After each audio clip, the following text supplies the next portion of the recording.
or kick it off. Hey guys, this is Jan from DoraHacks, and welcome to our fourth Polygon DevX Hackathon workshop session. Before we start, let me briefly introduce the background of this hackathon. As the largest Web3 multi-chain developer incentive platform, it is an honor for DoraHacks to support the Polygon DevX America Hackathon. We're looking forward to all the amazing projects building on top of Polygon. And today we're very happy to have Tony, Senior Developer Relations from Polygon here to do a workshop about cross-chain hacks with LxLy bridge. So without further ado, let's welcome Tony to start. And for the audience, if you have any questions in the meanwhile during the session, feel free to put them in the YouTube and Binance live chat, and we can answer them at the end of the workshop. So feel free to begin when you're ready. All right. Hello, everyone. GM. So I want to talk about the Polygon LxLy bridge, which is the Polygon native bridge for the multi-chain feature that we're building inside of Polygon 2.0 that are all ZK powered. But let's first begin. Where does the base of this start? And it starts with the ZK VM. So my name is Tony, and I'm a developer engineer at Polygon. At Tony Olendo on Twitter. So if you want to follow me, you could send me a DM. I promise to respond in 20 working days, because my DMs are usually inundated, but I eventually will actually get to you eventually. Yeah. So let's start. Polygon ZK VM, what was considered to be the holy grail at some point, is now the default experience that we have. And so inside of the ZK VM, we have zero knowledge technology that essentially powers the ZK VM. I mean, that basically powers the EVM, and we're happy to announce it, the mainnet beta on March 27th. And so this was launched in March, and it's been in mainnet beta since. No significant issues reported so far, breaking changes or passive reorgs that were unintended, and so, or something of that sort. So it's been great to have the ZK VM out in the wild. But what essentially is the ZK VM? It's basically the next chapter of Ethereum scaling, and using ZK VMs, not just Polygons, but any other ZK VM. Ideally, the promise is that it allows them to seamlessly deploy their Ethereum smart contracts while retaining the inherent security of Ethereum, and just with very, very fast finality and very low costs. So that really is what we're essentially going for. The most important pieces there are seamless deployment and inheriting the security of Ethereum.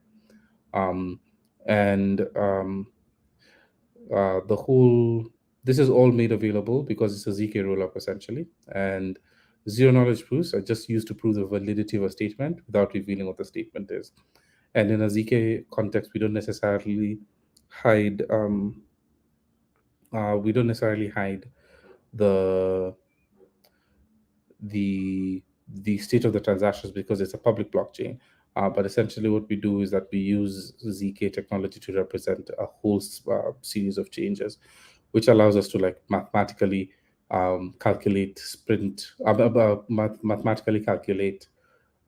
state transitions and represent them as such. Basically, a rollup is a layer 2 scaling solution that basically is designed to increase throughput on Ethereum mainnet. So if we move computation and storage outside of Ethereum mainnet, then we power a brand new process of having ZK rollups that really could power a brand new future. So yeah. So as you know, the ZK VM testnet is basically a blockchain, which is a public database. It's updated shared across many computers in a network. And just for your comparison, in the L1 you have transactions coming through different RPCs. They enter the mempool, and then you have different validators picking up a transaction to include them inside of a block. Depending on the gas fees, a particular transaction may be favored above the other, and at the end of that whole process, everything would get either processed, and if it's not a chronologically altering change, then that would essentially power things in a predictable way.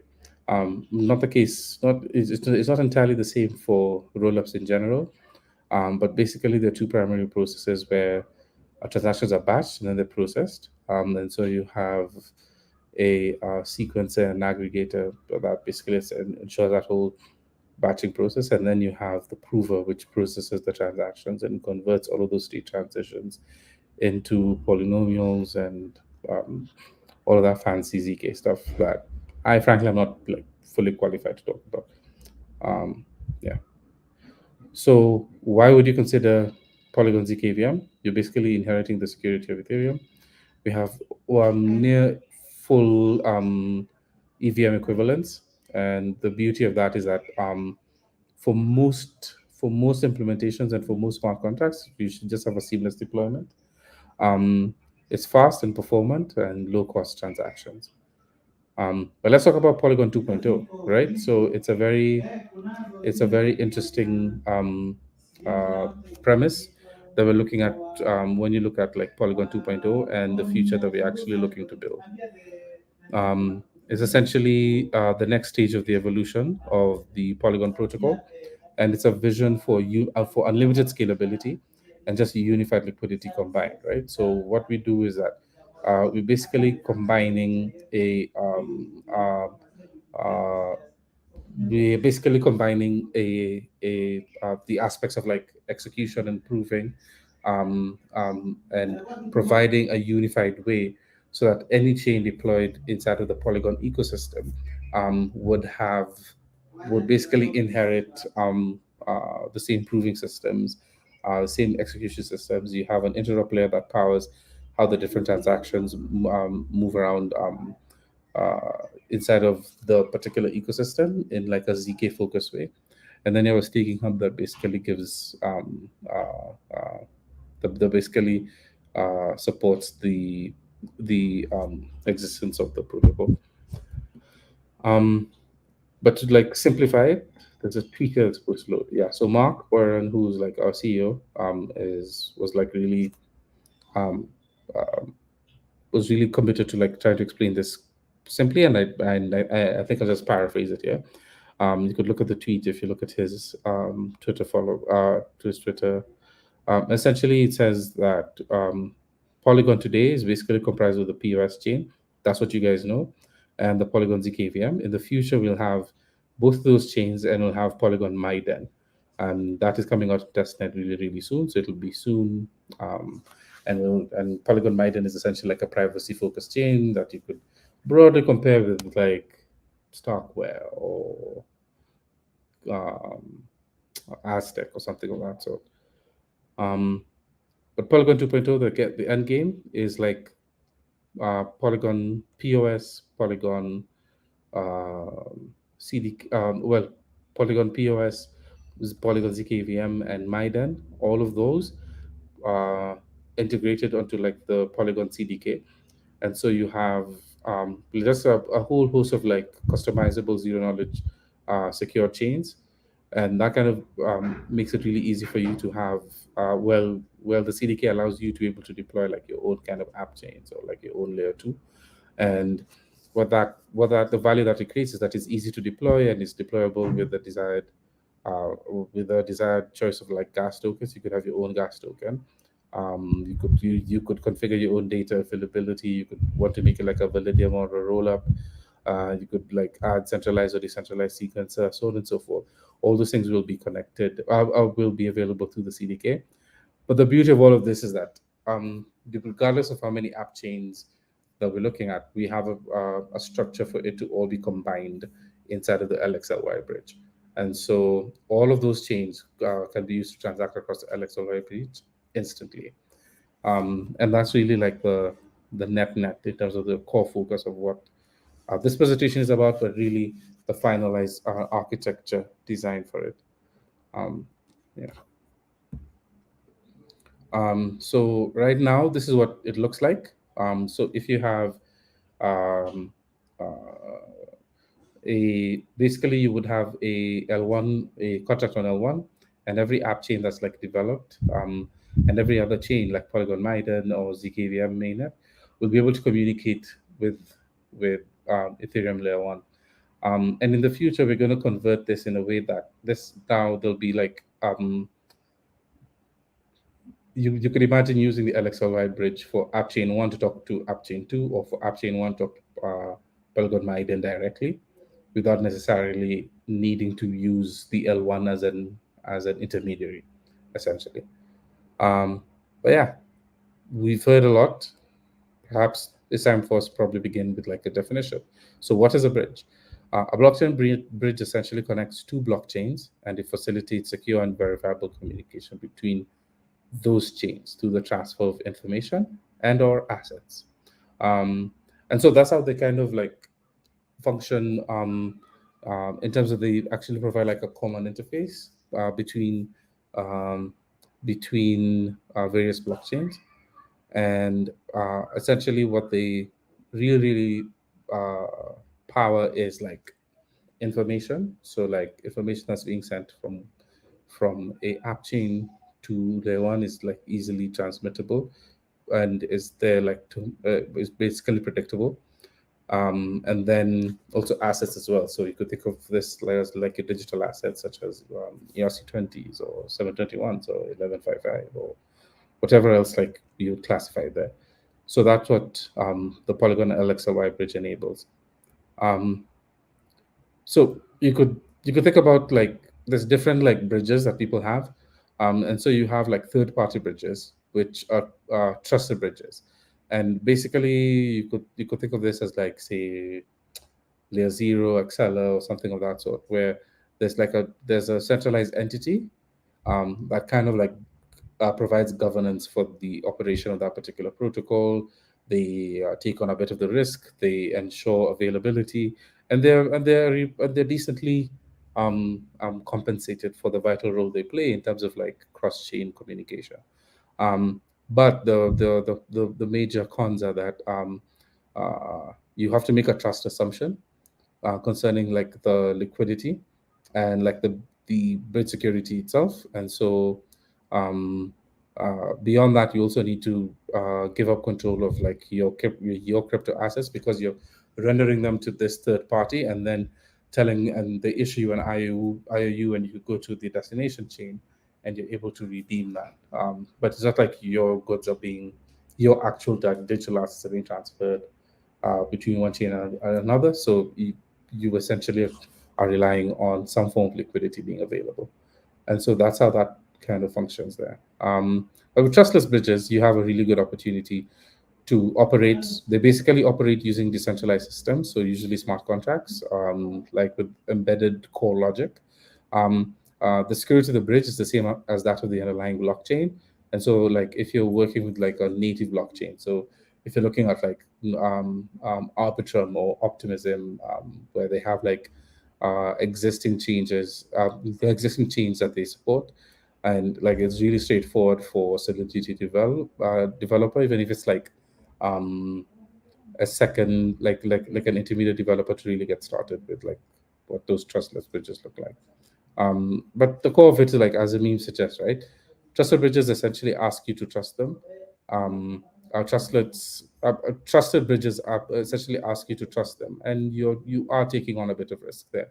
And trustless bridges essentially remove the need for trust, and they replace that with reliable algorithms that you could count on to essentially ensure consistency in terms of the delivery of your messages across chain. Well, your messages and assets across chain. So those are like really interesting intersections. But let's talk about LxLy specifically. So this was just like me providing context, but yeah. If you look at like the LxLy, so let's say you want to bridge something across the LxLy, you could deposit tokens on the L1, and then you basically what happens is that you append an exit leaf, which then updates the global exit route, which is like an internal function, and then it syncs on the L2, and then it opens up for like the assets to be claimed on the L2. And once they've been claimed on the L2, there'll be like a validating and completing of the bridging process. That also happens internally. So let's just step through each of these stages. Deposit tokens on L1. the user would need to initiate a transaction on L1 and deposit tokens to the zkVM bridge contract, which then triggers the bridge asset function of the Polygon zkVM bridge contract. And so that's a fairly stable and reliable piece of software there, that I would encourage us to like just remember like the initial phase of like the transaction lifecycle across a bridge. Then what happens is when the bridge asset function is called, it calls the deposit function, and the deposit function calculates a leaf value based on the user's deposit and adds it to the Merkle tree of the pending deposit. So like a brand new node is essentially created inside of that whole Merkle tree that essentially contains like your transaction data, that you could then that will then be submitted in when you update like the global exit route. And I won't go into like the full details of like what that means, but you could look at the code and like explore a bit more. Um, After that, then it's synced on L2. So after a certain period of time, the global exit route is updated on L2. And the sequencer basically fetches the latest global exit route and assures and which the circuit assures is stored on the designated storage slots. So there's a there's a specified set of slots like inside of the Polygon zkVM bridge exit route L2 smart contract that guarantees that guarantees that the global exit route would actually be stored at a particular position. And then after that, you could just claim the asset. So the user could now construct a Merkle proof of their deposit, and you submit the transaction on the L2, and you call the claim asset function of the bridge contract. And once you do that, then there's a small process that happens internally, and this assumes like the happy path. Um, uh, uh, Essentially it verifies the information provided, the Merkle proof basically is verified, and it ensures the deposit leaves authenticity. And so this is like a final like sanity checks to like ensure that everything has been done and like meets the specification for what you'd be looking for. But yeah, moving on, I think you could check out the documentation here, and I'll give it some time for you to figure out the ping pong code example, which is a really good like example of what that could look like. Or well, if you're bridging like just messages across chain, and if you go upper level, upper directory in the ping pong code example, if you go upper directory, you'll get to the custom ERC20, which also shows you how to like transfer custom ERC20s as well. And if you want to learn more about like the documentation, the wiki, how zkEVM works, please check out the official documentation. Yeah. And that's it for today. That's the end of my presentation. I'm hoping that that was good and provided like sufficient context and knowledge in terms of how to get started with the LxLy bridge. And I'm going to leave this up as I wait for instructions on what to do next. All right, thank you so much for your presentation. It has been super insightful. And maybe let's give the audience some time to digest and ask some questions. Okay, great. Maybe in the meanwhile, you could go through the bounties and share a bit more what you would like to see that's built on top of the LxLy bridge. Right. So for the bounties that we have, which is a really interesting like juncture for us to like look at, is that we have best use of zkVM, which would enable you to like to deploy anything that you feel like aligns well with the zkVM and the stuff that you're building. And so this is a general bounty. Anybody who deploys any kind of Solidity code is really open to submitting their projects for consideration once it is they meet the wider deadlines and like requirements. So uh, you have the best use of the zkVM, and then you have the LxLy bridge, which is what I kind of broke down today, which kind of shows you how to initiate and process cross-chain transfers. And yeah. Then we have the Polygon ID track, which is also like really active, and it basically powers like the self-sovereign identity solutions inside the Polygon ID, and we enable you to be able to move transactions. I mean, to be able to secure a user's identity and make that something that you could actually port inside of different applications. And the biggest value prop for that is essentially restoring control back to the hands of the user, because there's how many versions of you exist in Google in like very many different databases, um, and they all kind of need to be unified and like prioritize the user as opposed to what the needs of the protocol is. And so Polygon ID is a really cool project that is kind of close to me. And yeah, the last one is like public goods and account abstraction, and so that's a really interesting kind of intersection that we're looking at there. So any kind of, if you're building any kind of public goods, it's great. You don't have to have account abstraction for you to be included.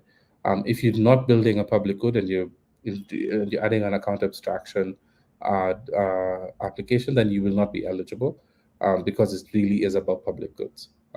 Yeah. So those are the bounties. I'm not sure if we have any questions. Again, I'm going to leave this up while I wait. Okay, like so far there's no questions.